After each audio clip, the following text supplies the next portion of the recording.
Hello and welcome to another video. So this blood deck I was a bit iffy on making a video on, but since this will be the last video for this entire expansion, I thought I may as well cover it because at least it was sort of interesting, and compared to most blood decks it gave me at least a little bit to think about. So this deck of course is a very weird, not many cards you see in the meta now compared to what you used to see.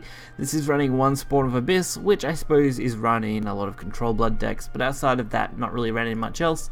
Wretch of the Archdemon, not many people play it. I actually quite enjoy this card, and I think this variation of deck fits it quite well, especially with a lot of the board floody cards now, all sitting around 3 health. Blood Drinkers brand, of course. That was a mouthful for me to say apparently today. It's still a really good card and I quite enjoy it. I would definitely recommend running 3 Waltz King if you've got them, and I am only running the 3 Blood Moon mainly in place of the Waltz King because I don't unfortunately have another 2 of them to put in here. One of the few big legendaries I'm still missing from the mini expansion. I've crafted a few of the others, and now Waltz is one of the few that I just don't have all of, which maybe next expansion, if Waltz is still amazing, I'll definitely craft up some more of them. But as far as everything else goes, we've got the Vanias, which do a wonderful job in the aggression, plenty of decent healing cards and blocking cards through Mask of Black Death, and Scarlet Saber, some destruction cards with Demonic Officer, and then in general, just more defensive play. I found this deck to be a much more on the defensive control side over the more aggressive style deck. It's still a Vengeance deck, as it does rely mostly on the Vengeance engine to do really big sources of damage. So we're going to get right into this and check it out. So I found for the most part this deck tends to lose out in the Haven and the Blood Dragon matchups. Most other matchups are actually pretty reasonable, as most of those are big kind of swarm decks that require boards, and this deck deals really nicely with them. Of course, that doesn't mean you're going to lose against a lot of other decks. I mean, Haven isn't usually too bad as long as you remove things like Tenko, and every other deck isn't too bad as long as you focus on removing their big key turns. If you can limit them for what they can do, you can definitely play out a lot of your strong cards. But Portal does go in with a leading hand right now. I do go for the Snarling Chains, as I feel that was the best way to remove that, while Spiderweb Imp can kind of just sit back for the moment and chill out. And again, having to use Blood Drinkers brand, instead of going for the more safer bets, I felt like doing this was definitely where I wanted to be. You might say I'm a genius. There is Icarus and an Analyzing Artifact, so this Portal player definitely had a decent hand to start with. I do go for the early Belf with a quick Evo to deal with the Icarus. You could say it put us at a little bit of a disadvantage because we cut our health in half very early on, but because this deck can rely very heavily on its Vengeance plays, and we already have a lot of those decent plays in our hand, it really wasn't such a big deal. Of course, I would much prefer to use Blood Moon and then play things like Belf to get the draw without the effect. I definitely felt this was the best way for us to play. Not set to its counter. So the 4/4, not really a big threat. We have another Belf, which is going to make us pretty much overdraw our next one, but I'm willing to accept that if it means I can deal with this 4/4 without taking massive chunks of damage. I must rest. And you can't go wrong with Belphegor. So just really them spamming artifacts at this point. They've done a fairly good job at doing that so far.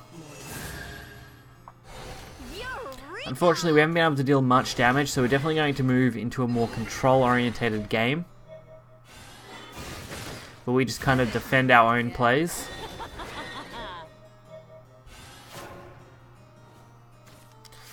So this is where stuff like Wretch could come in handy. Being able to clear these out and then use something like Snarling Chains right off the bat really does help us. Unfortunately, I would prefer to use it on a probably better board, but I mean, make do with what you can get. Emeralda, pretty much a perfect play, being able to remove Excel. That's such a big card, so making it disappear early is always helpful.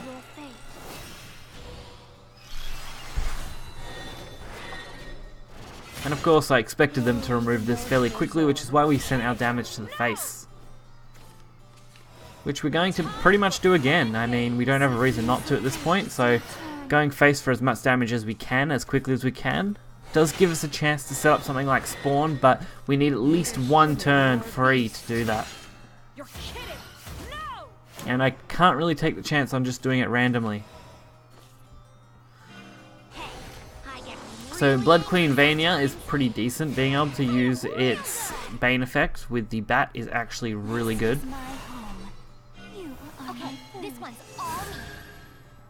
And we're now at a stage where we're not too concerned. The inconsolable void. So we're mainly just trying to set up as good a lethal as we can get. This strength is for you. We have a Wretch, which means we do have a board clear, and against Portal that's going to work really nicely. They don't really have enough damage yet with their artifacts to kill me off instantly, so we should be reasonably safe this turn at least. Ready to blast them yet? And that Vania is going to get to stay up, Hey!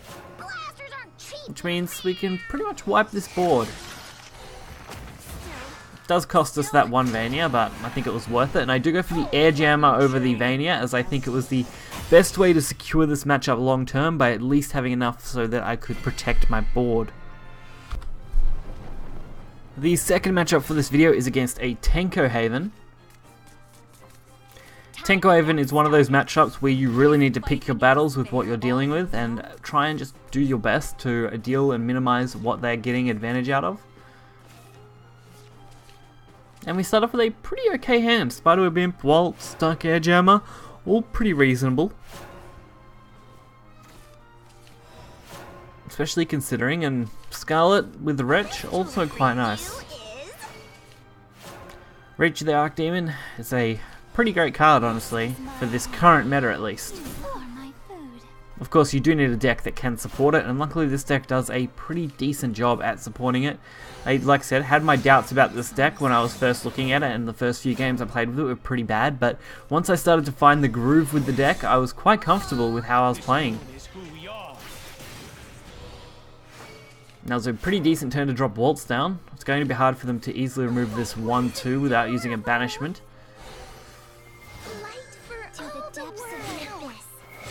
Unfortunately, you don't really have a way to deal with Moon and Sun in this deck, as you can't just banish them outright with this. But, I mean, the free Evo here is definitely worth it, especially to gain the Vengeance effect from Blood Moon as well. White Fang Temple. So they're really just pushing these heals now. So the one positive we have is we haven't seen Shrine, which is great so far. But I would expect to see that very soon. So turn 5, looks like our Dark Air Gemma is going to get to make its appearance. Dark Air Gemma has very few decent pulls, but it is just a good board flood, especially considering how strong Vengeance is. Cudgel, not the way we want to go with this match at all. Cudgel is probably one of the more dangerous cards when you're playing this deck, as it does have a decent removal ability. But, I mean, Scarlet does a good job at least picking it off from that health total, so I can't say it was too bad overall. So opponent's really forcing these out now, getting as much healing as they really can. And at least Silver Chain Disciple was perfect for that play. And because I didn't really want to use Dark Air Gemma and waste its summoning effects, playing Belf was probably the best way to go. I could have also went for the Scarlet, but I didn't really need the health or removal right now. I shall guide you to glory. And that's almost a decent removal card.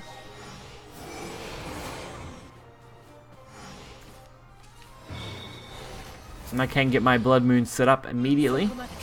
I do decide to use the Bane to get rid of the 6/6, as I didn't want to have to deal with that long term.